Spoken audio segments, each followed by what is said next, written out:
right, yo guys, what's up? I appreciate you watching to this part of the video. I hope you guys enjoyed that. I'm gonna go ahead and bust down my settings for you. So the first tab, this is obviously just on my PC settings. This is what I use if you want to give it a shot. But moving right into the game tab, mantle activation is on hold jump. Only thing I have on combat settings is auto store consumables to the right. Of course, you gotta have disabled pre-edit option. Turning this on will give you an input delay, especially if you're on controller. You'll notice it a lot, so make sure you have this off. I do use confirm on release, but I only use it like half of the time. I confirm all of my double edits, and I've already made a video on that. If you want to check it out, I'll have a card right up in the top right corner if you want to take a look at that. Tap to search, stats, interact. This makes your life a lot easier, especially on controller. And of course, all the replays are off. Everybody usually knows this, but if you don't, if you have these on, these will be destroying your FPS and giving you more input delay, so I recommend you turn them off. And moving on to HUD settings, this is how you get all the OG damage numbers like that, and this is what I have for my HUD settings. And moving right into my controller settings, so this is what I use, guys. I use build immediately. Obviously, if you're not using this, you definitely need to. Slide hold time, this is at 70 because you can spam it like this if you want to. If you're going up a hill, it's definitely the best when it comes to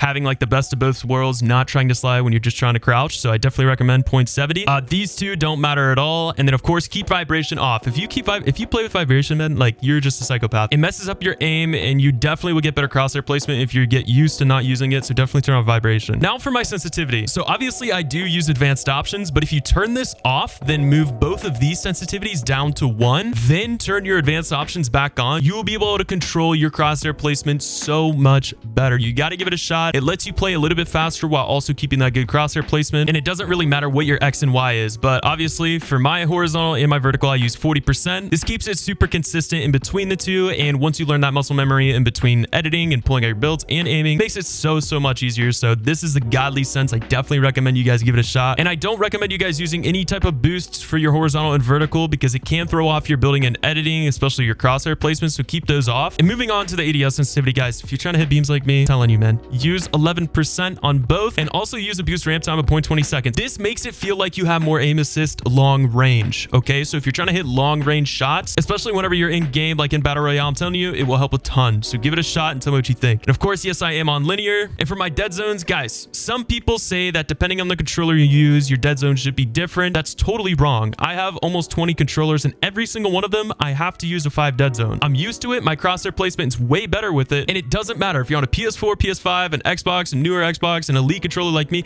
It doesn't matter. I recommend you guys learning a 5 dead zone. And look, yes, this is a brand new controller, and I do have stick drift, but whenever I'm playing, I don't have any issues because my finger's always on the stick, and I'm always moving it because I have paddles in the back. For the foot controller, some people say to keep this on. Guys, no, that's totally not true. This gives you input delay because your game is searching for foot controllers. And some people say moving this around helps too. No, that's absolutely false. It doesn't. Keep everything all the way to the left and off. And for my controller binds, this is just going to be different depending on what type of playstyle you use. But for me, obviously in the beginning of the video, I showed you which paddle on my controller does what. So if you want to use my settings and you also want to use 4 paddles, you can just go ahead and copy these. And for my build controls, it's pretty much just the same. And for edit controls, guys, if you use left trigger or any other bind to confirm, you're just taking the L, man. You got to use your left bumper. Left bumper edit is so much faster, and I'm able to confirm extremely quickly. And obviously for resetting, I have a scroll wheel exactly like I showed you guys. But I'm telling you, if you're not using left bumper to confirm, you're just taking the L. Definitely give it a shot. And if you want to know what these are too, here's my ability controls, and of course the old dead.